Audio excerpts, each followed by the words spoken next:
Hi, Squitty here, demondemon.com, and today we're having a look at why the sort of site you've got should inform your decision regarding how much content you need. It's going to be 2 videos. Today we're going to look at why you should analyse what sort of site you've got and why certain key phrases and terms, things demand more content and certain sites, etc., need more content than others, and how your competition reflects that.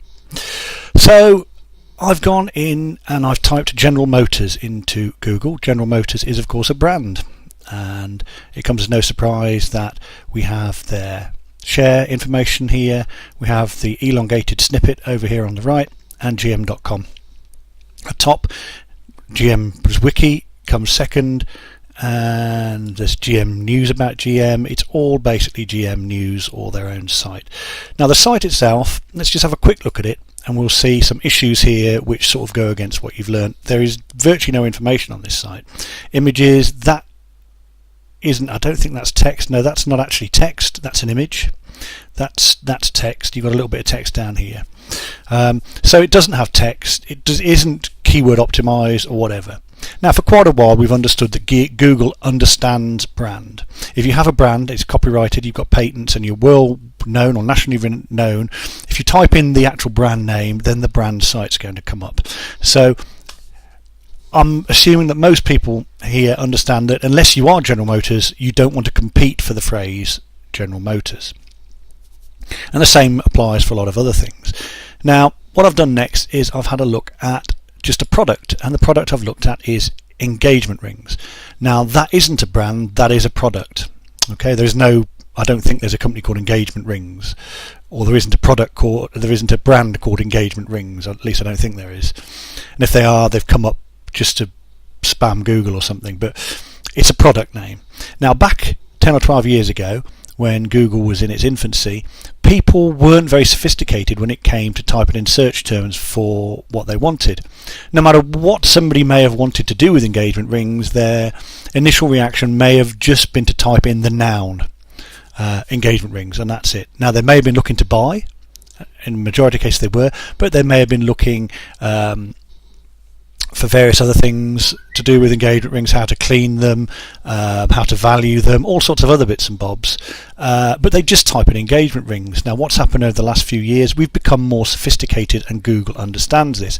It now understands that if you type in a product or service, you're looking to buy that product or service, and it then uses its authority metrics to rate sites that will provide you the option of buying that product or service straight to it. So here is the site number 1, Blue Nile, number 3 is Zales, 2 is Wikipedia. So number 1, there we are, it's the engagement ring site. It mentions engagement ring 24 times in barely 120 words, so you could say it spammed the word rings. There we are, ring 24 times, but it's not spamming because Google has decided, although this is a brochure site, although it's not a brand, it is the site that gives their users exactly what they want. It's based on a bricks and mortar company that's been around for a good number of years, has a good reputation. When visitors come to their site, they stay a long time, they're given a wide choice, they tend to have repeat visitors, they're listed in various places, they do offer all the services and securities that Google would expect of a commercial website. They have a good refund policy, their contact us page, you can speak to people directly via their phone lines, all that kind of stuff. Google packages all that up together and attaches these sites and the one at number 3, this is Zales, to engagement rings. Again, they break all the rules you've learned in terms of you've learned in terms of panda and content repetition and keyword stuffing. Every one of these yellow marks here is them repeating the word ring. But again, this is a company, Zales is a company we've heard of here in the UK. I don't think they're based in the UK, they're based in the USA, but they've got worldwide renown. They're listed in the top 500 companies. They're an authority site, so they're not a brand, but they are an authority, and they get their own set of rules. Brands get their own set of rules, authorities get their own set of rules. Now most of you watching this are neither a brand or probably not an authority. You may be looking to rank a local website for a service or product, you may be looking to be an affiliate and sell worldwide for a product.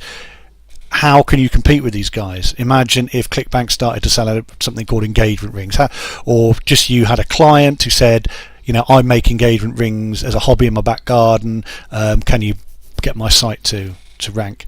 Now you've got the option of going local, which would be something I call location vocation. Say you put engagement rings New York, engagement rings Solihull, wherever it was, and Google understand that. You'd get the company on Google Places, so they have the little pin map, and when people are engaging Google and Google understands where they live, it may well present a localized search result. Perhaps not so much for engagement rings because it's seen as a national thing with global scale, which Google also takes into account. You'd have a hard job. What else could you do? What else could you leverage? What other skills could you leverage to get traffic, build up your site or your client site, more likely in a case like this, to rank for this term? And the answer is long tail. How to clean silver, how to tell if silver is real, but it's done that anyway, look. If silver is real. Okay, so very different kettle of fish here. Now let's have a look at this one first, top rank on this one. Okay, there we go. They've won with content. Now this site, if you look at it, how to tell if silver is real, or the words that are associated with that, and basically come off the same search term. There's about 1,200 local searches for that and several thousand worldwide for that. So it's worthwhile going for. If you're number one, you'll get about 45% of those, and it's a decent term to get. You would hit several long tails, not just one. You look for 6, 8, 10 of them to get some really good traffic going and build up a name for yourself. Not only have they put 300 words of decent content that actually answers the question, very importantly. So you've got this new Pelican idea of answering the question that's being asked. Even though this predates Pelican, it's very good Pelican optimized stuff. It's also the webmaster, and I've seen what this webmaster's done. He's gone out and he's created some good links, not too many to this page, a couple of dozen, that's it. It's created over time. Some of them are automated, I can tell, but it's very low link. It's got noticed, and then he's gone and done his social thing. He's commented on a few sites. He's linked back to this where people have asked the question on other sites. He's used his answer to drop a link in forums and blogs as well. So he's done both, two sorts of off-site. But that's not really what we're looking at. What we're looking at is on-site. He's put 325 words, 330 words there, and that's been added to by his users. Now all this counts as on-page content. It's free on-page content, except where it's the actual webmaster obviously replying. He's had to write it himself, but this is basically free on-page content, which does two things. Firstly, it increases the amount of content onto the page, which is nearly always good, and secondly, it's a proof of social interaction. Brilliant. So they've gone for the long term, and that's how it wins. Let's have a look at another example, how to clean silver. Okay, so how do you clean silver? 9 steps with pictures. Ignore the wiki how. Clean my space. Apartment therapy. I mean, you can tell I haven't had a look at these. Okay, apartment therapy. There are things you can buy here. Again, what we've got here is, well, it's a little bit of content, pictures. It answers the question. Again, it's got this Pelican idea of answering the question with text and pictures. This is a slightly commercial site. They haven't had to overdo the amount of text, but it's very well laid out. I haven't looked at the link metrics of this site. Might be if you want to do it, but here we go again. I would almost guarantee that whoever's done this has gone out of their way, posted on a few forums, etc. The reply, this is how you clean silver. Somebody asks a question, they put a search term in and look for where somebody's asking the question, so they could drop this link in as the answer to the question, and it is. Now strictly that's not white hat, because you're dropping a link for the sake of a link and blah blah blah, but really, if you're answering a question with a good answer, then Google really don't mind that, as far as I can tell. I don't know whether they've created any other manual links to that, but at the end of the day there's a lot of content on this page, and most of it wasn't created by the webmaster creating the initial post. So there's 3 sorts of sites we're looking at here. There's a lot more than 3 in total, but we're looking at 3. Brand. With a brand, if you are a brand, you're an established brand either nationally or internationally, you can put up a pure brochure site, and as long as you don't put malware on it or do something completely asinine like that, you're going to be a win with that when people are searching for your brand. There's no point competing for brand if you're not brand anyway, really, is there? Because people are going to search for the brand, and they're going to want to go to the brand site. Search for good General Motors, you want to go to General Motors. Search for Intel, you're going to want to go find Intel's main site. That's what people want, so that's what people are given. That's fixed. I don't think in many cases you can beat brand. There are some odd exceptions like Apple, where it's a brand. It's also one of the most common fruits in the world. So people could argue that Apple shouldn't come first. Apple Inc. shouldn't win that, because Apple, the fruit with pips in it, has been around for millions of years longer than they have, and has more right to it, and probably be around millions of years after they've gone. But there we are, the world we live in.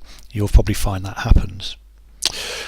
So you've got brand, you've got authority sites that have built up a reputation over time, which can attach themselves to nouns and verb searches. So if you're looking for fast runner, you probably get Usain Bolt. If you're looking for jewellery or rings, you'll get sites like these coming up, because Google understands the connection. Before it even looks at the site, it understands what site should be there. Often it's based on their bricks and mortar presence as opposed to their online presence. So you're going to struggle with these short tail phrases. How you win as an affiliate, or how you win as somebody trying to promote something, is with a long tail. How you win is with creating content that answers a question. Pelican rules of answering a question is a very good idea, and then social engagement to follow that up really wins the war for you afterwards as well. Okay, so the next post and part 2 of this will be looking at how much content and what keywords you should use and where you should find the associated keywords and how they all work together. But for this one, that's it really. That's how it works, and it makes sense, because it may not be fair from an affiliate's point of view, but it is what the Google visitor wants. The person who's actually using Google, when they type an engagement ring, 99 times out of 100 they just want a list of sites that sell engagement rings, not some site that some affiliates put up that's trying to game the system and whatever. It's not what the user wants. It's not what Google's going to reward. So it's not a level playing field. The amount of content that's needed, how Panda is implemented, really depends on what sort of site you are, and whether Google considers you have a right for a brand or a right as an authority to just put brochure sites up, or you need to go content heavy. And if you're an affiliate, I suggest strongly that you need to go content heavy, regular updates, answer Pelican style questions some of the time, don't get predictable, and move in that kind of way. So I hope you can see there's 3 different site types there that require 3 different solutions, and why it's not a level playing field. Scritty at demondemon.com signing off.